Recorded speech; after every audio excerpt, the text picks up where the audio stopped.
They didn't just silence Mary Magdalene. They burned every word she ever spoke about what she saw after the resurrection. Because what she witnessed in those hidden moments didn't confirm the religion they were building. It completely destroyed it. There is a name that has been repeated for 2,000 years inside churches, cathedrals, paintings, and prayers. A name carved into stone, whispered in confession, placed at the foot of the cross in every version of the story that survived. Mary Magdalene. And yet the version of her that survived is not the real one. The woman standing in those sanctuaries, dressed in red robes, depicted as a repentant sinner weeping at the feet of a Savior. That image was constructed, deliberately, carefully, over centuries of editorial decisions made by men who understood exactly what they were doing. Because the real Mary Magdalene was not a sinner seeking forgiveness. She was a teacher. She was an apostle. She was, according to the text they tried to destroy, the one disciple who understood what the others could not even approach. In that understanding, that direct transmission of inner knowing she received and attempted to pass on, was precisely the reason her voice had to be erased. What you are about to hear is not a revision of history for the sake of modern sensibilities. It is a reconstruction of something older and more dangerous than any doctrine that replaced it.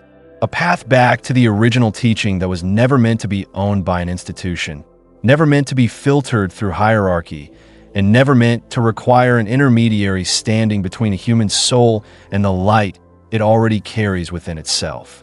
To understand why Mary Magdalene had to be silenced, you first have to understand what she knew. And to understand what she knew, you have to step back before the councils, before the canonized texts, before the Roman Empire decided which version of the story the world would be allowed to hear. In the 1st and 2nd centuries after the death of Jesus of Nazareth, the spiritual world was not a single unified voice. It was a living, breathing, contested space filled with communities, teachers, circles of initiates, and texts that described radically different encounters with the same sacred reality. Some of these communities gathered around the idea that Jesus had been a cosmic king whose physical resurrection proved divine approval of earthly authority. Others gathered around something quieter and far more subversive. The idea that Jesus had not come to establish a new religion, but to ignite a direct flame of inner knowing inside every human being who was ready to receive it. These second communities had a name for that knowing. They called it gnosis. Not belief, not faith in the absence of evidence. Direct inner recognition. The kind of knowing that does not come from a book or a sermon, but from a transformation in perception so complete that the world you once accepted as solid and final suddenly reveals itself as a surface. A layer, a constructed reality resting on top of something far deeper and far more alive.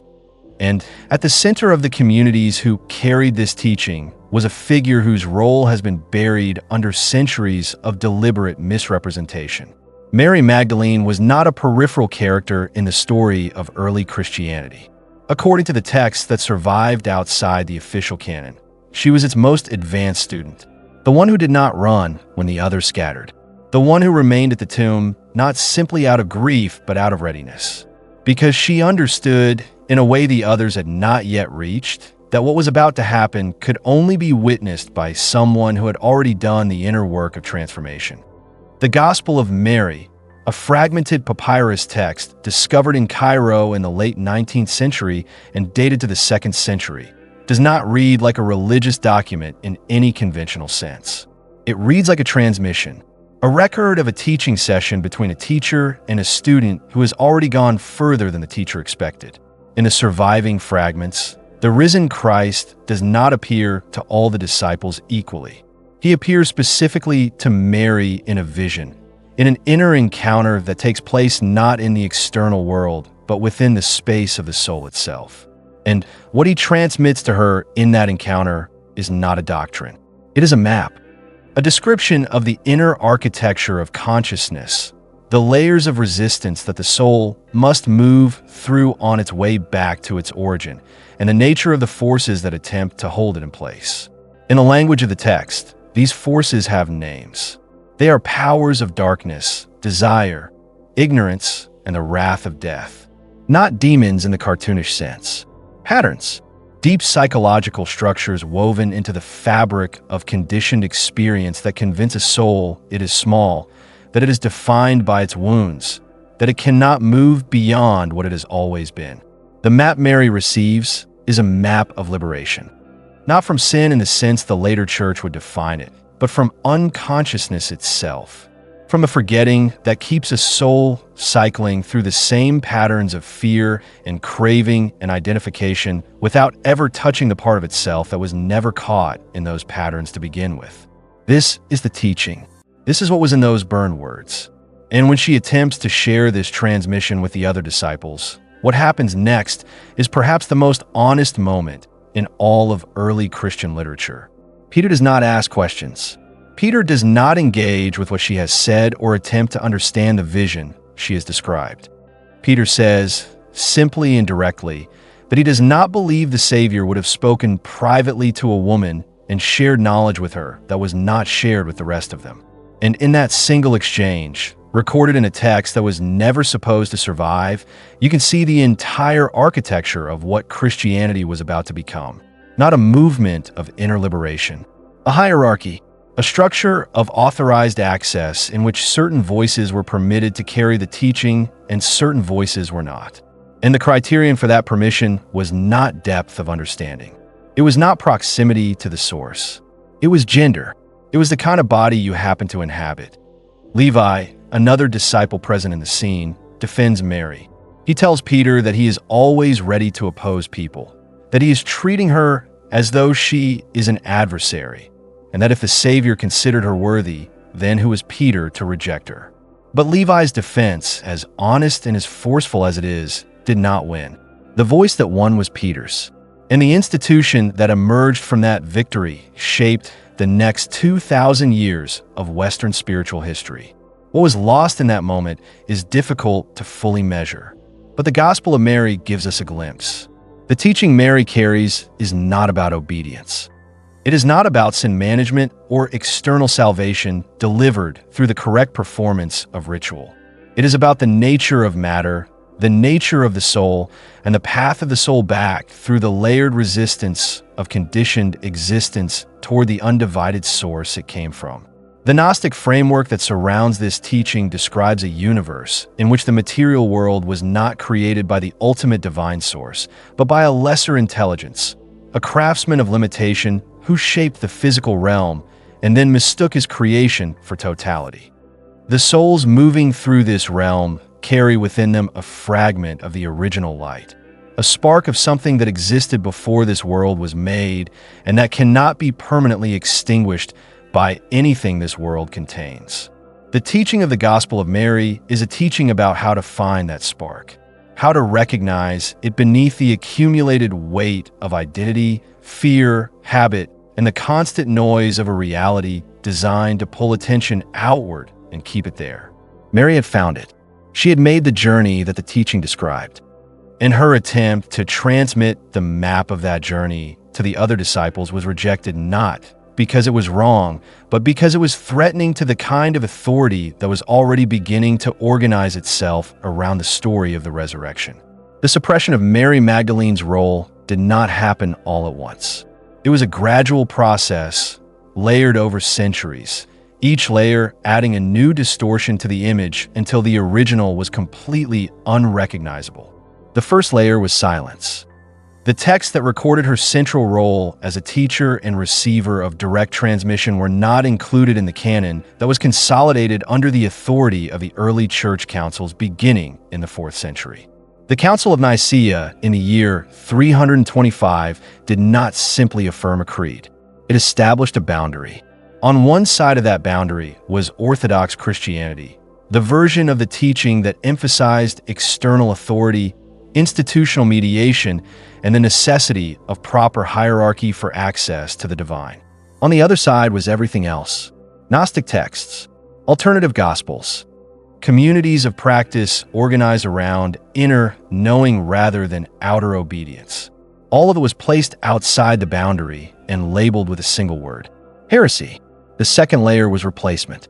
In the 6th century, Pope Gregory I delivered a series of sermons in which he merged the figure of Mary Magdalene with two other women mentioned in the canonical Gospels, an unnamed sinful woman who anoints the feet of Jesus and Mary of Bethany, the sister of Lazarus.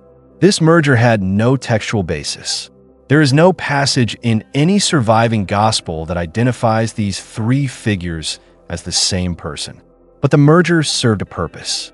It transformed Mary Magdalene from a teacher and apostle into a penitent sinner, a woman defined by her transgression rather than her understanding, a cautionary figure rather than a model of spiritual authority. This revised image was far less threatening to a church built on male hierarchy. A sinful woman who wept and repented confirmed the structure. An enlightened woman who received direct transmission and attempted to teach, it dismantled it entirely. The third layer was mythology. Over the following centuries, the image of Mary Magdalene as a reformed prostitute became so deeply embedded in the popular imagination that it acquired the weight of fact. Artists painted her. Theologians referenced her. Ordinary believers understood her story through that lens for over 1,000 years. The actual content of the gospel that bore her name remained buried, known only to a handful of scholars who had access to the fragmented papyrus in Cairo, until the 20th century brought a new wave of discoveries that began to pull the buried version of history back into the light. The Nag Hammadi Library, discovered in Egypt in 1945, did not contain the Gospel of Mary, but contained something equally significant. A constellation of texts that revealed just how rich and diverse the early Gnostic tradition had been, and just how systematically it had been suppressed. The Gospel of Philip, found among those texts, refers to Mary Magdalene as the companion of the Savior, a word in the original Coptic that carries connotations of deep spiritual partnership. The text describes her as the one the Savior loved more than all the disciples and kissed often, a passage that has been sensationalized in popular culture, but that reads, within its actual context, as a description of spiritual intimacy and transmission rather than anything physical. The Gospel of Philip is concerned with the nature of knowledge, the nature of the soul, and the difference between those who receive truth as information and those who receive it as transformation. Mary represents the second category. She is the model of the student who has not merely learned the teaching, but has become it. And it is precisely that kind of knowing, unmediated, unteachable through external instruction alone, impossible to control or authorize or revoke, that the emerging institutional church could not accommodate. Because an institution requires intermediaries. It requires a structure through which the sacred is dispensed in measured portions by those who have been granted the authority to dispense it. Direct inner knowing bypasses that structure entirely. If the divine spark is already present inside every human being and the path to recognizing it is an inner journey rather than an external transaction, then the entire architecture of institutional religion becomes, at best, a support structure and at worst, an obstacle. This is the teaching Mary Magdalene carried. This is why her voice had to be replaced with the image of a weeping sinner. And this is why the recovery of that voice, fragmented as it is, matters so much to anyone who has ever felt that the version of spiritual life they were handed was somehow incomplete, that there was something missing from a story, that the hunger for direct experience, for contact with the living source rather than a description of it, was not a sign of spiritual inadequacy, but of spiritual depth. The Gospel of Mary does not offer a complete system.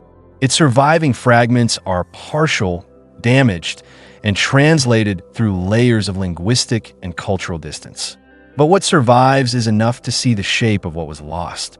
A teaching about the soul's journey through layers of conditioned existence toward the undivided awareness that was always its true nature.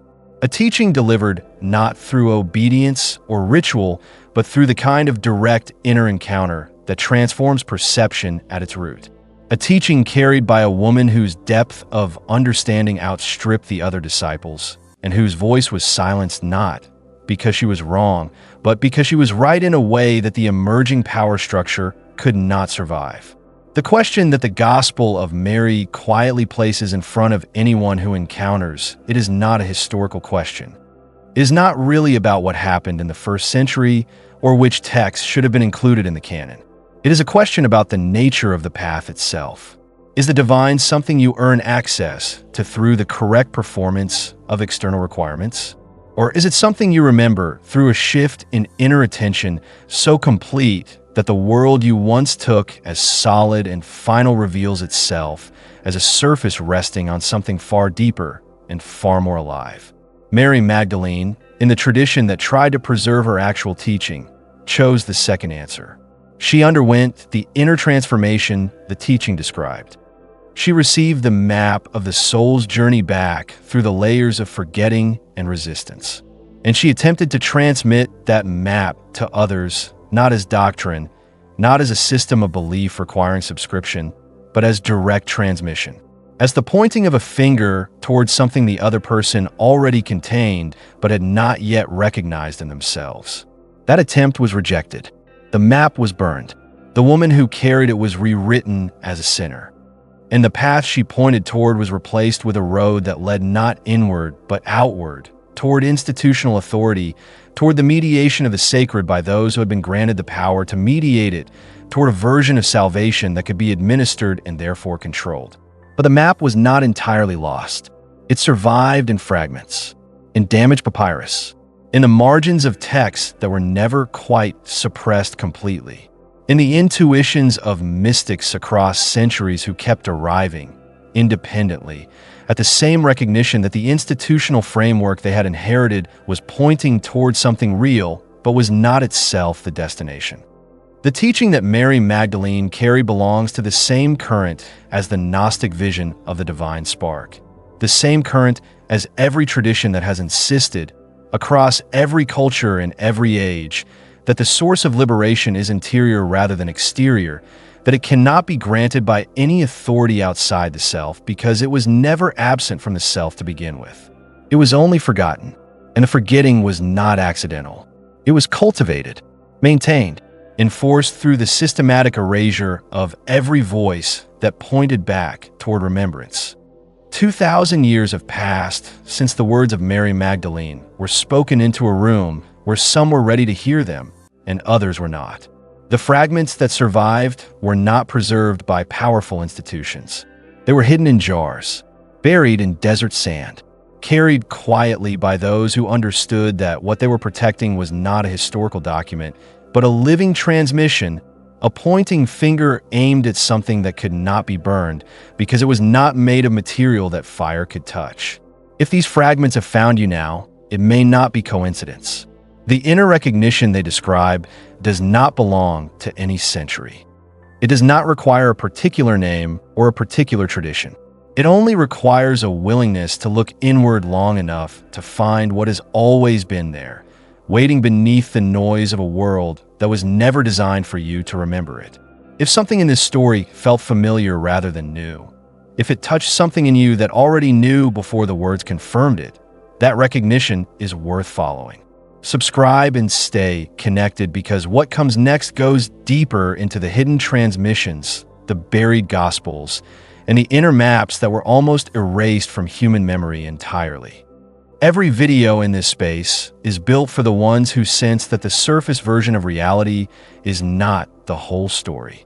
Leave a comment below and tell me what part of Mary Magdalene's story hit you the hardest. Your reflection matters here. And if you know someone who has always felt that something essential was missing from the spiritual story they were given, share this with them. The remembering spreads one awakened mind at a time.